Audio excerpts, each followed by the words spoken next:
All right, so when I say discovery of America, what's the first thing that pops in your head? It's probably Columbus, right? 1492. But what if that whole story is just, the second chapter? What if the real story starts way earlier and has a lot less to do with glory and exploration and a whole lot more to do with a crazy panic over the price of pepper?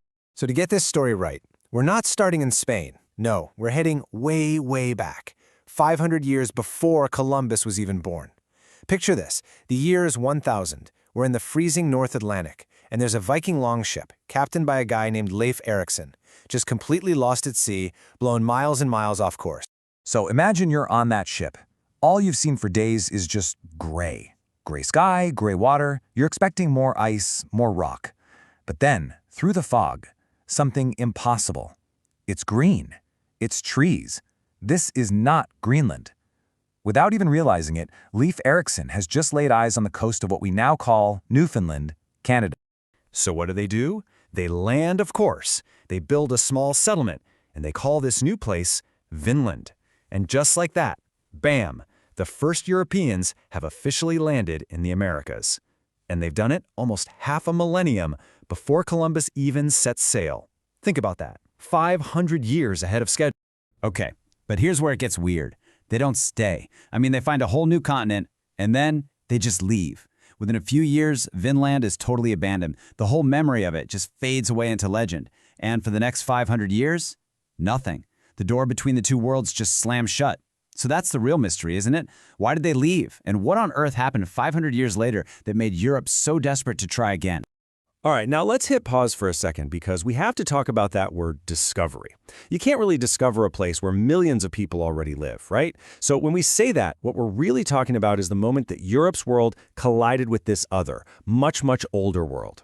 The real first discoverers, they got there over 15,000 years ago. We're talking about the last ice age here. They weren't in ships, they were hunter-gatherers walking across a land bridge that used to connect Siberia and Alaska.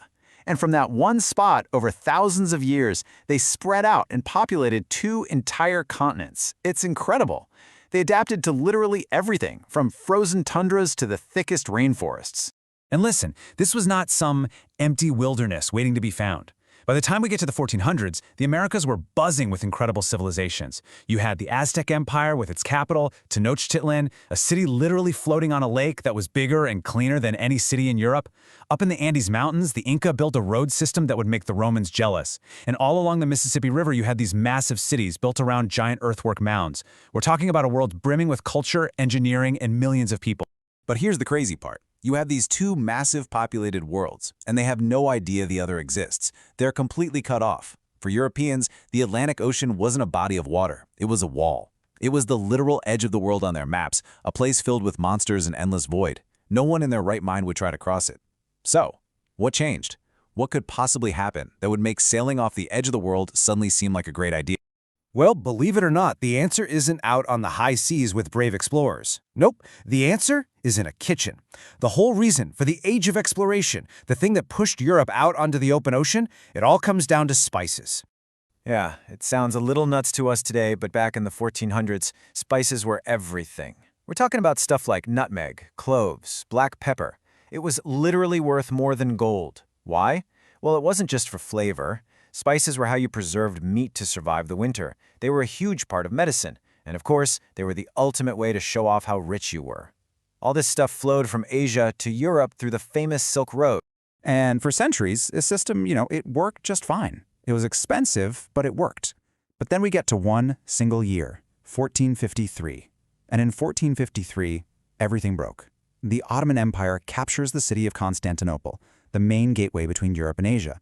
Suddenly, they control the whole spice trade. And what do? They jack up the prices to insane levels. The cost of pepper, of cloves, it skyrockets.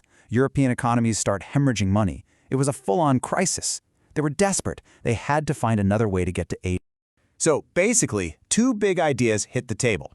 Plan A was Portugal's idea. It was the slow, steady, logical plan. Let's just sail down the coast of Africa, bit by bit, until we find the bottom, and then hang a left to India. Safe, but it would take forever. Then there was Plan B, a much crazier, more radical idea. Forget going around Africa, what if we just sail west? straight out into the big, scary, open ocean. And this is where our main character enters the story.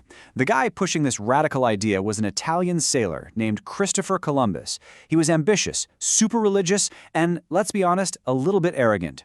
He was absolutely convinced that sailing west was the shortcut everyone was looking for. The problem?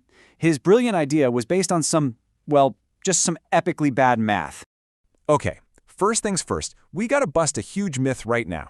Nobody who mattered in 1492 thought the world was flat. That's a story we made up later. They'd known it was a sphere for like 2,000 years, thanks to the ancient Greeks. The real debate wasn't about the Earth's shape, it was about its size. And this right here is where Columbus gets everything completely, dangerously wrong. This is it. This is the mistake that changed the world. On the left, you've got reality, what pretty much every expert at the time knew. The Earth has about 24,000 miles around, which means the ocean between Europe and Asia is massive, too big to cross. But on the right, that's the world according to Columbus's brain. He basically cherry-picked a bunch of old, wrong data and convinced himself the world was way smaller, about 25% smaller. So in his mind, Japan wasn't thousands of miles away, it was basically where Mexico is today. A quick trip, just a few weeks at sea. He was so wrong. So, armed with his terrible math, he goes on a tour. First up, Portugal. He pitches the king. The king's experts look at his map and basically laugh him out of the room. They tell him, dude, you'll starve to death out there. So, rejected. Then he tries England. Nope, rejected. Then France. Same story, rejected again. For years, this guy was basically the punchline of a joke in every royal court in Europe. All right, so finally, Columbus is pretty much broke and running out of countries to pitch to. He makes his way to Spain for one last desperate shot with King Ferdinand and Queen Isabella. And guess what? Their experts tell them the exact same thing as everyone else. This guy's math is a disaster. The ocean is way too big. So if his plan was so obviously wrong, why in the world did Spain say yes? Well, you gotta understand, Spain was in a tough spot. They just finished a super expensive war. They were flat broke. And they were watching their biggest rival, Portugal, get closer and closer to winning that all-important spice race.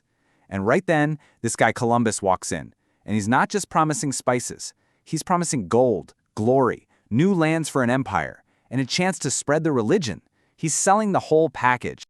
And here's the key thing to remember. Queen Isabella didn't say yes because she believed his faulty math. She said yes because it was a calculated risk. It was a long shot, for sure, but it was a pretty cheap one.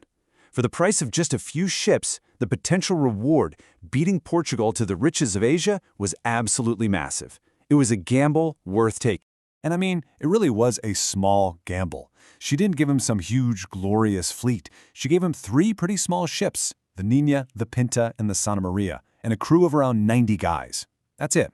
You can basically think of it as the first ever venture capital investment. A little bit of seed money for a crazy idea with a potentially huge payoff.